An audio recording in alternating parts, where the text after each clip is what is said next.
नमस्कार, मैं हूं संदीप चौधरी। इस हफ्ते के आज का मनी मंत्र में आपका स्वागत है। और आपको पता ही है, इस कार्यक्रम में हम आपसे जुड़े मुद्दे, आपके सरोकारों को, आपकी आमदनी, आपकी खपत, आपकी रोजी रोटी, आपकी नौकरी, इन तमाम मुद्दों से जुड़ी जो अर्थव्यवस्था की बड़ी खबरें हैं, उन पर हम चर्चा करते हैं बहुत ही सरल, बहुत ही सादी भाषा में। कोई राजनीति नहीं, कोई हिंदू मुसलमान नहीं, कोई भारत पाकिस्तान नहीं। और आप जानते ही हैं, अब लॉकडाउन 4 शुरू हो गया है आज से। और कल वित्त मंत्री की 5वीं खेप, 5वीं किश्त जो आर्थिक राहत पैकेज की थी, वो भी आ गई है। तो आज मैं आपके सामने किन बड़ी खबरों पर बात करने वाला हूं। यह आर्थिक पैकेज दरअसल कितने का था? सरकार कह रही है 20 लाख करोड़ का राहत पैकेज हम देने वाले हैं। अब पूरी कैलकुलेशन सामने आ गई है। कितना दिया सरकार ने? यह आंकड़ेबाजी भी बहुत हुई है कि आरबीआई ने लिक्विडिटी, तरलता हमारी अर्थव्यवस्था में दे दी, वो सीधे आपकी जेब में नहीं जाएगी। पर कहने को पैसा भी है, तो आपकी जेब में कितना गया, ये भी हम आपको बताएंगे।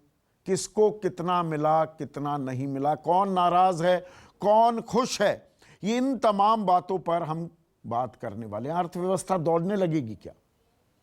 अब लॉकडाउन के बावजूद बहुत छूट दे दी गई है। कंटेनमेंट जोन्स के अलावा रेड हो, ऑरेंज हो, ग्रीन हो, वहां आर्थिक गतिविधियां शुरू हो जाएंगी। इसके मायने क्या हैं? शुरू हो भी जाएंगी क्या? इनसे जुड़ी कुछ बड़ी खबरें मेरे पास हैं। और नाराज कौन है? अमूमन मैं ये कहता हूं कि काला कोट गुलाबी अखबार वाले जो व्यापारी होते हैं, वो खुलकर कभी सरकार के सामने नहीं बोलते हैं, लेकिन अब कुछ बोलने लगे हैं, अपनी नाराजगी का इजहार भी कर रहे हैं कि हमें तो बहुत उम्मीदें थी, हमें कुछ नहीं मिला। और एक और बड़ी खबर, जो सार्वजनिक उपक्रम है, पब्लिक सेक्टर एंटरप्राइजेस, वो क्या अब निजीकरण की राह पर चल पड़े हैं? क्या सरकार कह रही है it is not the business of the government to be in business? इस पर चर्चा के लिए ऋचा मिश्रा मेरे साथ हैं, वरिष्ठ पत्रकार हैं, बिजनेस लाइन से जुड़ी हुई हैं। और पहला सवाल ऋचा, सबके जहन में यही है कि भाई सरकार ने पैसा कितना दिया? सरकार कह रही है 20,97,000 करोड़ रुपए का हमने राहत पैकेज दिया है। लेकिन अब कुछ बातें भी सामने आ रही हैं। इंडियन एक्सप्रेस कहता है कि देखिए, दरअसल सरकार ने आपको क्या दिया है, वो 1.1% आपके सकल घरेलू उत्पाद जीडीपी का 10% नहीं, 1.1%, यानी कि 2,17,000 करोड़ रुपए ही आपको दिए गए हैं। कांग्रेस हमलावर है, कह रही है 3,20,000 करोड़। 2 से 3 लाख की फिगर आ रही है कि ये सही मायने में आपको दिया गया है, जबकि सरकार कहती है हमने तो 20,97,000 करोड़ यानी कि 21 लाख करोड़ दे दिए। अब किसकी बात माने आम आदमी? ऋचा, देखिए, सबसे पहले तो पैकेज जिस दिन अनाउंस किया था प्रधानमंत्री ने, एक्चुअली हम लोग देखते हैं, let's call it what you call a good headline, because numbers इतने थे कि हर जगह एक्साइटमेंट और एक्सपेक्टेशंस आ गई थी। जबकि प्राइम मिनिस्टर के स्पीच अगर हम लोग सुने तो he was very clear that this is inclusive. उन्होंने ये बोला था कि ये जो आरबीआई का है या कुछ और स्टेप्स हैं, ये पैकेज इंक्लूड करता है उनको। तो उन्होंने ये कभी नहीं बोला कि सारा पैकेज ही इतने का रहेगा।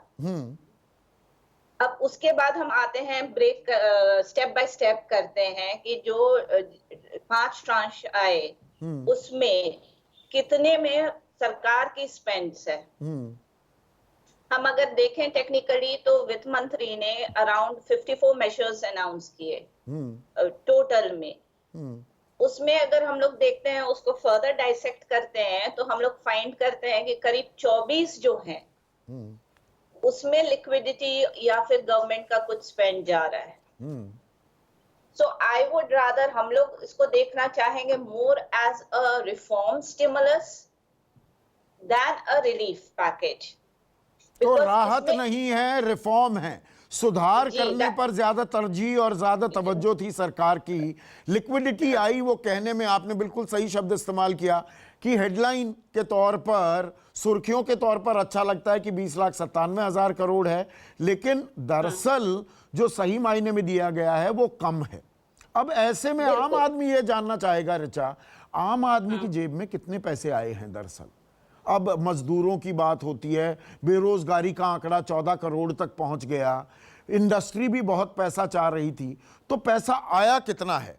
अब इंडियन एक्सप्रेस कई अगर मैं फिगर ले लूं, साथ में टाइम्स ऑफ इंडिया भी अलग अलग खबर फिगर दे रहा है, इकोनॉमिक टाइम्स भी दे रहा है।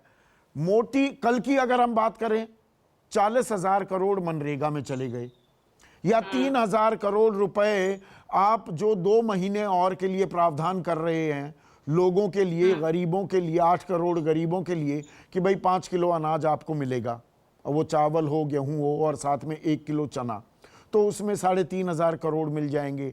1,500 करोड़ इंटरेस्ट सबवेंशन में मिल जाएंगे। तो आम आदमी की जेब में सही मायने में जो आने वाला पैसा है कि भाई परचेजिंग पावर थोड़ी सी बढ़ेगी, जेब में पैसा होगा तो कंजम्पशन होगी, खर्च होगा तो डिमांड होगी तो अर्थव्यवस्था दौड़ेगी, वो तो 1 लाख करोड़ से भी नीचे है, 50,000 करोड़ से भी नीचे है अगर मैं कहूं। नहीं, इसमें एक पॉइंट है कि एफएम ने ज्यादातर एड्रेस किया है सप्लाई साइड को, हाँ, डिमांड साइड को एड्रेस नहीं किया गया है। ये तो हम लोग का ये देखिए, परसेप्शन है। बिजनेस आप मुझसे बेहतर समझती हैं, अर्थव्यवस्था मुझसे बेहतर समझती हैं ऋचा। सप्लाई साइड की जी सब कुछ अवेलेबल है और मेरी जेब में पैसे नहीं, मैं खरीदूंगा क्या। आपने सब कुछ मुझे दे दिया कि हाँ जी सप्लाई साइड में आ गए, कि ये सब कुछ सप्लाई हो रहा है, अवेलेबल है मार्केट में, अरे मैं खरीदने लायक की स्थिति में नहीं हूं। आप देखिए, आपने बड़ा वैलिड पॉइंट उठाया। अब जैसे हम बड़े लेमैन टर्म में एकदम सिंप्लीफाई करते हैं। हाँ, आम आदमी को आपने समझ में आनी चाहिए बात। हाँ, ईपीएफ आपने कट किया, ठीक है। हम लोग जो भी वर्किंग क्लास हैं कि हमारा ईपीएफ हमारा सेविंग हो जाता है, लेकिन आपने बोला प्राइवेट सेक्टर ईपीएफ कट करेगा। अब एक एंड पे ऑलमोस्ट सारे ऑर्गेनाइजेशंस ने सैलरी कट लिया है, तो हमारा टुडे तो अफेक्टेड हो गया, बिकॉज किसी ने 20% कट लिया है, किसी ने 30% कट लिया है, वो तो आज हमारा तो अफेक्टेड हो गया। किसी एक फैमिली में अगर 2 अर्निंग मेंबर्स हैं, कई ऐसे भी सिचुएशंस हैं वेयर एक फैमिली मेंबर का जॉब चला गया है, बिल्कुल, एक अर्निंग मेंबर है जिसका सैलरी कट हो गया है, उसका सेविंग ईपीएफ है, उसमें भी आपने वो दर परसेंटेज कम कर दिया, तो उसका फ्यूचर का सेविंग भी वो 2 महीना 3 महीना के लिए तो कट हो गया। और इसमें ऋचा, सॉरी टू इंटरप्ट, इसमें एक और चीज होती है, आप बहुत ही माकूल उदाहरण दे रही हैं। देखिए, आपकी जितनी सैलरी होती है ना, उसी हिसाब से आप अपना लाइफस्टाइल भी बना लेते हैं। अगर आपकी लाख रुपए की सैलरी है, मैं उदाहरण के तौर पर कह रहा हूं, तो आप मान लीजिए 10-15% मैं सेविंग के लिए रख लेता हूं। मैं कैश इन हैंड की बात कर रहा हूं कि आप 1 लाख रुपए लेके आ रहे हैं, टैक्स और वो चीजें मैं अभी इसमें जोड़ नहीं रहा हूं कि टैक्सेस भी पे कर रहे हैं, सब कुछ। आपकी लाख रुपए की सैलरी है कि आप 85,000 रुपए खर्च करेंगे, 15,000 रुपए चलिए आप बचा कर रख लेंगे, उसमें आपके घर खर्च भी आ गया, गाड़ी का भी, बाहर घूमने का भी, बच्चों की एजुकेशन का भी, आपकी ईएमआई भी हो सकता है, घर की भी ईएमआई दे रहे हो, कार की भी ईएमआई। अब 40% कट आ गया, मेरा तो खर्चा है 85,000 का, मैं आ गया 60,000 पर, मैं तो फंस गया और मेरी जेब में पैसा नहीं, ना सरकार ने दिया। सो यही सच्चाई है। और एक्सपेक्टेशन ये था, हम लोग जब बोलते हैं स्टिमुलस पैकेज, हम लोग क्या बोलते हैं कि there will be tax incentives, कुछ हमें इंडस्ट्री बढ़ाने के लिए होगा। आपने मनरेगा किया, मनरेगा आप, मैं अनदर पॉइंट पे आ रही हूँ, थोड़ा ट्रांसग्रेस कर रही हूँ, कि आप मनरेगा ये सब ऑलरेडी एग्जिस्टिंग है, हाँ, आपने इसमें कॉस्मेटिक चेंजेस किए हैं। भाई बिजनेस एस्टिमेट, जो बजटरी एस्टिमेट जितने थे उसमें ऐड कर दिया 40,000, नई चीज कुछ नहीं की है। It is more like demands for grant, या कि इसको ये चाहिए, चलो इसको थोड़ा ये और दे देते हैं, उसको वो चाहिए, चलो थोड़ा उसको और दे देते हैं। पर अभी इमीडिएट हमारे पास जो चैलेंज है अनएम्प्लॉयमेंट का, कितने लोगों के जॉब्स जाएंगे, जो माइग्रेंट लेबर जो स्टक है या जो वापस चला गया है, क्या वो वापस आएगा? I don't think so. अगर माइग्रेंट लेबर आपका वापस नहीं आएगा तो आपकी कंस्ट्रक्शन इंडस्ट्री, आपकी बाकी इंडस्ट्रीज कैसे शुरू होंगी? तो चैलेंज हमारे सामने ये है, द चैलेंज इज इमीडिएट।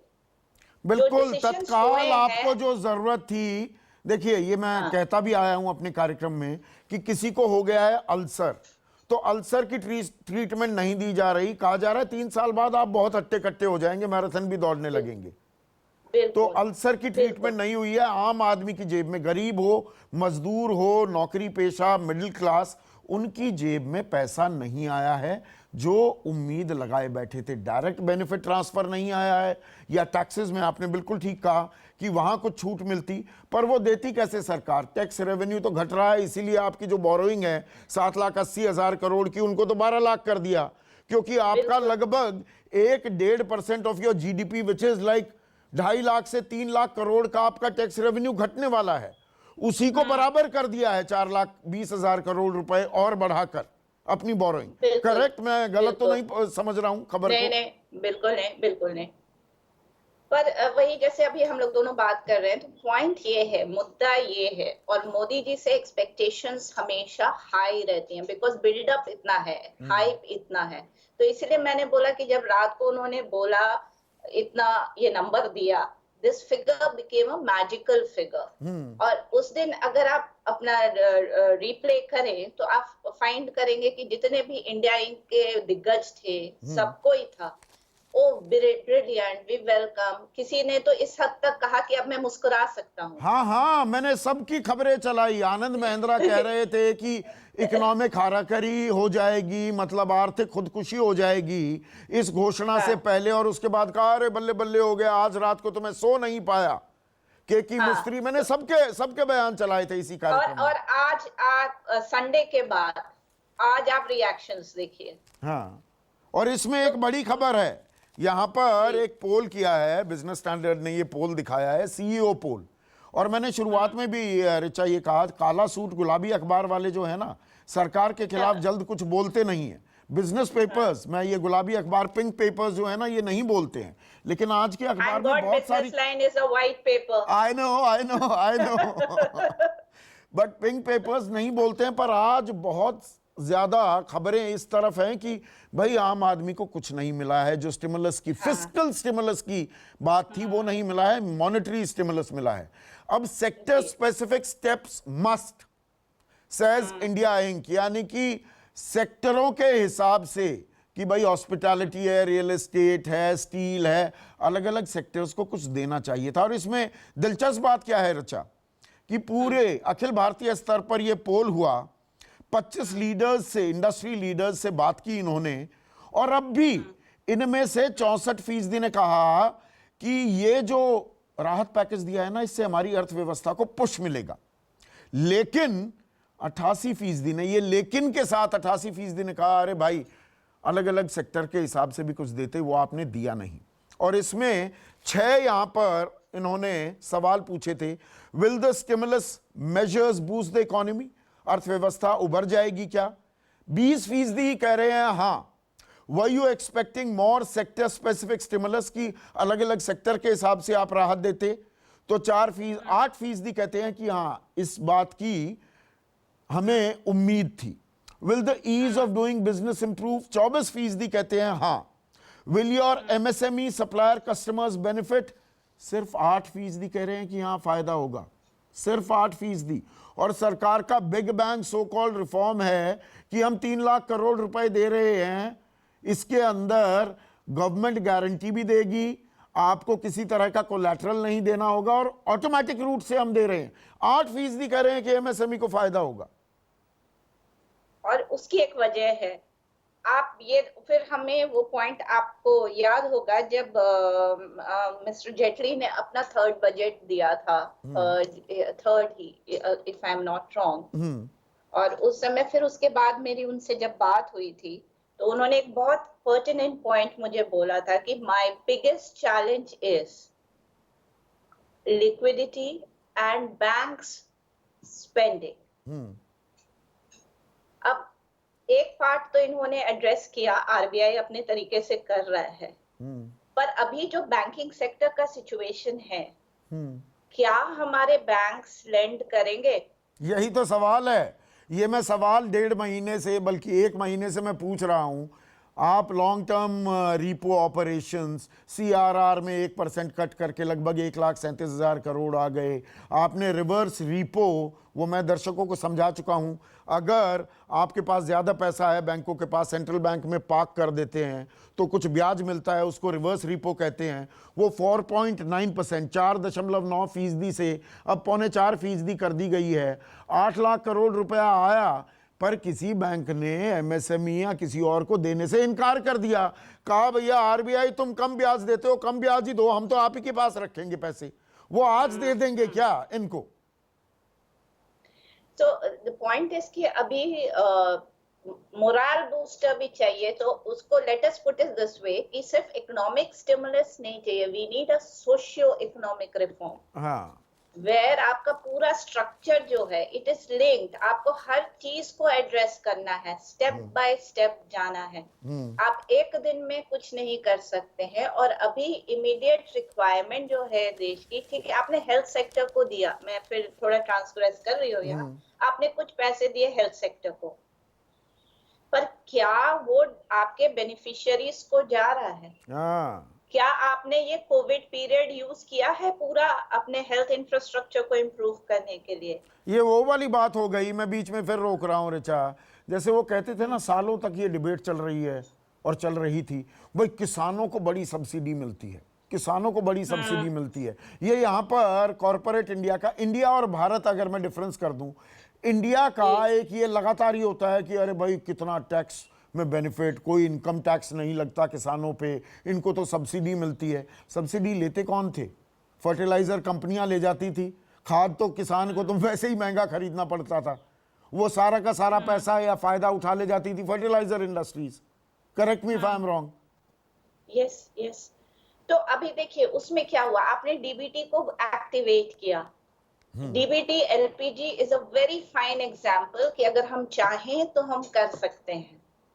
लेकिन इसमें हम, मुझे एक और पॉइंट करना है कि हमें ये सेंट्रलाइज्ड स्कीम्स मैकेनिज्म नहीं रखने हैं, हमें स्टेट्स को संग लेके चलना है। हाँ, unless you don't trust the states, आपका कोई रिफॉर्म आगे नहीं होगा। तो पर अभी स्टेट्स आज के लिए हमको, कल जो घोषणा की है निर्मला सीतारमन ने, उनका शेयर थोड़ा सा और बढ़ा दिया, पर स्टेट्स तो कह रहे हैं पैसे तो दिए ही नहीं हमें, हमें बिल्कुल, अपने तो पूल आप के उनका, पैसे नहीं मिल रहे, हमें जीएसटी का जो हमारा हिस्सा है वो नहीं मिल रहा। Exactly exactly. तो आप अभी सडनली जो डैमेज कंट्रोल कर रही हैं, या जो आप बोल रहे हैं कि ठीक है हमने आपको ये दे दिया, ये आपको हमेशा शुरू से करना चाहिए था। जो फेडरल स्ट्रक्चर है उसको सस्टेन करते हुए राइट फ्रॉम द बिगनिंग, जब आपने लॉकडाउन डिसाइड किया से लेके अभी तक, आप स्टेट्स को बाद में इन्वॉल्व करने लगे। हाँ, आप डे 1 से अगर स्टेट्स को इन्वॉल्व करते, और I mean here I would like to bring in one point, I know politically correct होगा कि नहीं, नहीं हमें but कोई दिक्कत नहीं है, हमें को, हम बिल्कुल बेबाक बोलते हैं। एक अपने one of his first press conferences में राहुल गांधी ने बोला कि lockdown is a pause button. आपने पॉज कर दिया है, फिर आप आगे देखिए क्या होता है जब आप ओपन करने लगेंगे। And with due respect exactly वही सिचुएशन हो रहा है। अगर आप स्टेट्स को पहले इन्वॉल्व करते, आप माइग्रेंट्स को, आज जो आप ट्रेन चला के माइग्रेंट्स को ले ये जा पहले रहे हैं, चलाते, ये तो आप कॉमन सेंस की first बात है। लेकिन आपने नहीं किया। तो आपने क्या किया, उसी तरह से आपने अपने इकोनॉमिक पैकेज में क्या किया है, आपने सारे डिसीजंस डेफर किए।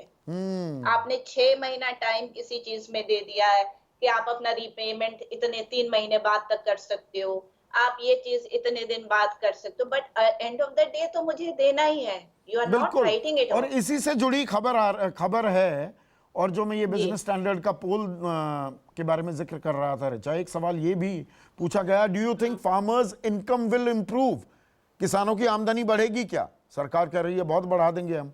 8% कहते हैं बढ़ेगी, 72% कहते हैं कि नहीं, 72% कह रहे हैं कि बढ़ेगी, 8% कह रहे हैं कि नहीं बढ़ेगी। उधर निर्मला सीतारमन से भी जुड़ी एक खबर है, money can be put into people's hands in several forms, कि देखिए यहां पर मैं लोगों का सशक्तिकरण कर रही हूं, मैं एम्पावर कर रही हूं लोगों को। यस। तो एम्पावर कैसे हो रहे हैं कि मतलब अभी लंबा, अभी घर में बैठे रहो, अभी थोड़े से परेशानी में रहो, अभी अच्छे दिन आ जाएंगे, क्या ये कह रही है निर्मला सीतारमण?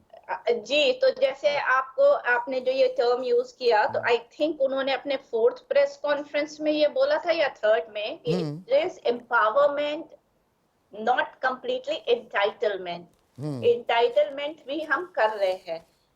तो जैसे आप इसी में फार्मर्स को पैसा आएगा कि नहीं, आपने ईएमसी रिफॉर्म्स इज बिग, आप जो एग्री एक्सपोर्ट्स वाला बोल रही हैं, it is a big proposal, but उसका अभी इमीडिएट इम्प्लीकेशन नहीं आएगा। और दूसरा जो रिफॉर्म एग्री में किया, कितने फार्मर्स हैं जो मंडी छोड़ेंगे और आपके ई रिटेलिंग ये सब में आएंगे, वो भी एक पॉइंट देखना। तो ग्रास रूट लेवल पे जो रियलिटी है, हमें उससे नहीं हटना है। बिल्कुल, इसलिए मैं कह रही हूँ कि states and at the local level the infrastructure has to be involve, तभी हम आगे बढ़ पाएंगे, नहीं तो नहीं। अब हमारे पास 4 मिनट बची हैं ऋचा, थोड़ा सा विल गो स्लाइटली फास्ट। खबरें दो और सेक्टर्स की जो बात हो रही थी, मैं 2 स्पेसिफिक सेक्टर्स की, एक सेक्टर तो नहीं कहेंगे लेकिन एक सेक्टर और एक सेगमेंट की हम बात कर रहे हैं। खबर यह है, tourism industry has gone into a state of disbelief, shock, मतलब बिल्कुल झटका खा गई है, सन्नाटे में है हमारा पर्यटन उद्योग। वो बहुत उम्मीदें लगाए बैठे थे। देखिए पर्यटन उद्योग का तो बिल्कुल भट्टा बैठ गया। जो फॉरेन टूरिस्ट अराइवल, जिनको एफटीए कहते हैं टूरिज्म की भाषा में, वो तो जीरो हो गए। बाकी देशवासी भी नहीं निकल रहे, और होटल और ये तमाम लोग, रेस्टोरेंट्स, ये बिल्कुल बंद पड़े हैं। चौथे लॉकडाउन में भी इन्हें खोलने की इजाजत नहीं है। 73 लाख एम्प्लॉइज हैं इस धंधे में, और वो कह रहे हैं हमें तो कुछ भी नहीं मिला। और हम अपने होटल्स या रेस्टोरेंट भी चला रहे हैं, सरकार की मदद कर रहे हैं इस संकट काल, संक्रमण काल में लोगों को खाना भी बंटवा रहे हैं, लेकिन हमारी कुछ नहीं सुनी, हमारी नहीं सोची सरकार ने। सो ये इनका पॉइंट वैलिड है, क्योंकि आप सोचिए कि कितनी एंसिलरी इंडस्ट्रीज भी इन पे डिपेंडेंट हैं। एक होटल चलाने में, फिर होटल से so many ancillary industries are dependent on it. तो हमें वो देखना है कि आप इसका मल्टीप्लायर इफेक्ट क्या पड़ रहा है। आपको इंसेंटिवाइज करना है इस इंडस्ट्री को, आपको पैरामीटर्स निकालने हैं, गाइडलाइंस निकालने हैं, very specific to this sector. You can't, पर उसका तो वक्त चला गया ना। सरकार ने जो करना था, 5 दिन मिनी बजट एक तरह से पेश किया गया। हर खेप से पहले, हर अनाउंसमेंट से पहले 40 मिनट तो लगभग हर रोज, मैं गिन रहा था, टाइम काउंट कर रहा था, लगभग 40 मिनट तो कि हमने क्या क्या किया है पहले। वो एक तरह से जैसे कोई इम्तिहान देने वाला है, जैसे मुझसे कोई एग्जाम लेगा कि हमारे बजट में इस बार क्या क्या प्रपोजल्स थे, तो हर रोज 40 मिनट मुझे बताया जा रहा था, मेरी क्लास ली जा रही थी कि भैया हमने ये किया है, दोबारा से याद कर लो, कंठस्थ कर लो इसे। नहीं, but I will still say कि it is not too late. Tourism ministry can still work out a mechanism. अब जैसे कई सारे हमारे स्टेट्स हैं, जैसे गोवा वगैरह, they are dependent on tourism, उनका मेन रेवेन्यू जनरेटर वो हो जाता है। तो उनके कॉफर्स भी तो फिर अब एम्प्टी हो जाएंगे अगर हम कुछ नहीं करेंगे इमीडिएटली। हमारे पास revenue, tourism is a big revenue generator हमारे 10%, 10% ऑफ आवर जीडीपी उसकी टूरिज्म की कंट्रीब्यूशन है। 10% आप समझिए, लगभग 2.25 लाख करोड़ रुपए, नहीं 22.5 लाख करोड़ रुपए। 22.5, हाँ। तो आई स्टिल बिलीव कि दे कैन डू इट। वो सेक्टर स्पेसिफिक लेके, एविएशन, टूरिज्म, ये सारे इंटरलिंक्ड हैं। एक और खबर, एक मिनट ऋचा, थोड़ा सा और तेजी से चलेंगे।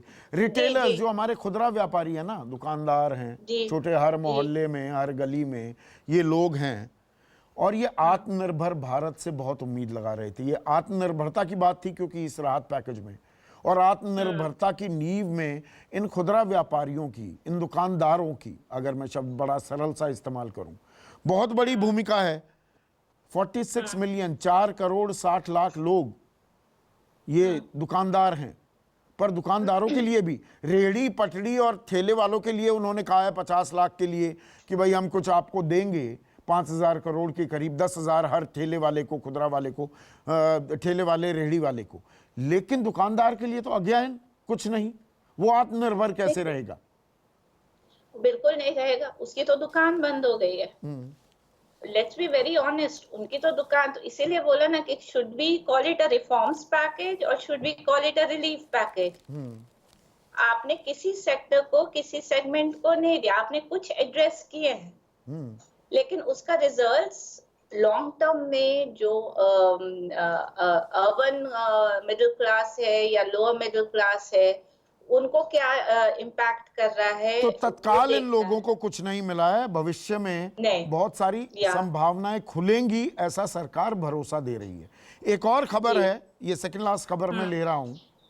अब जी लॉकडाउन 4 है, रेड ऑरेंज जी ग्रीन जोन्स में आप आर्थिक गतिविधियां कर सकते हैं। अब बिल्कुल हैंडसेट्स की बात करें, आजकल लोकल के बारे में वोकल होने की बात है, पर टीवी और हम फोन्स की बात करें, 90% बाहर से ही बनकर आते हैं और इसमें चाइनीज माल ज्यादा है क्योंकि वो इतना जी सस्ता होता है, हम उनसे compete नहीं कर पा रहे हैं। अब जी ओप्पो जी एक बड़ा मैन्युफैक्चरर है, उनके जी नोएडा में जहां मैं बैठा हूं वहीं पर प्लांट है। जी उन्होंने काम खोल जी दिया ग्रेटर नोएडा में। 6 मरीज, 6 कर्मचारी कोरोना पॉजिटिव हो गए, प्लांट बंद कर दिया गया। मारुति जी आज से अपना प्लांट खोल रहा है मानेसर में। तो ये प्लांट जी खोलने की भी बात, केसेस तो आएंगे, 1 2 वी 5 हैव 7 10 ये केसेस आएंगे, तो ये खुलना बिल्कुल भी खुलना है क्या? इसको हम कैसे देखें रिचा? इससे एक पॉइंट हमें क्लियर कर देना चाहिए that we have to live with this virus. There is no solution to this virus right now, nowhere.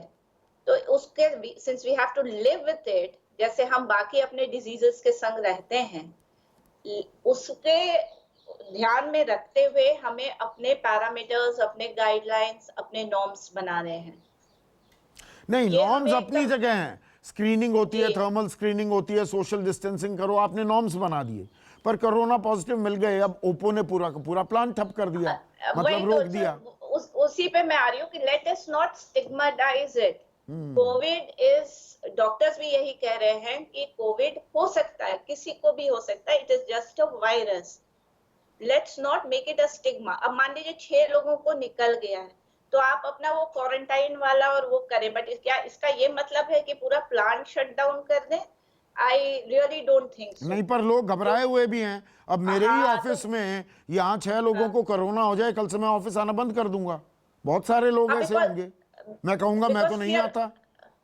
हाँ बिकॉज फियर फैक्टर बहुत ज्यादा आ गया है, हाँ, बहुत ज्यादा आ गया, which is a fact. I mean but how do we live with it तो इज जिंदगी द जीने, पॉइंट। ये न्यू नॉर्मल है, वी कांट फाइट कोरोना, ये बात भी बिल्कुल मैं कह रहा हूं। ये लड़ाई नहीं है हाँ कि मैं डंडा मार दूंगा, लट से पीट दूंगा कि वायरस तू मेरे घर में घुस के दिखा।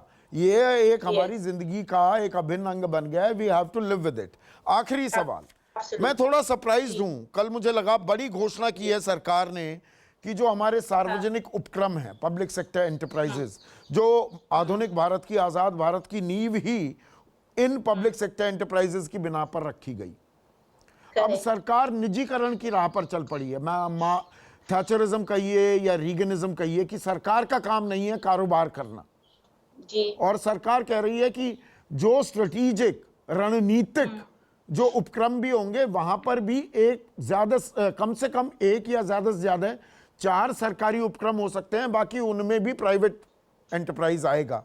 यानी कि रेल हो, तेल हो, एटॉमिक एनर्जी हो, तमाम चीजें, रोडवेज हैं।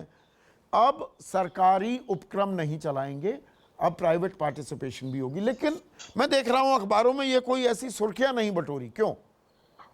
वहां पे मैं क्लैरिटी देना चाहूंगी कि उन्होंने एक और बात बोली कि they are going to redefine what is strategic.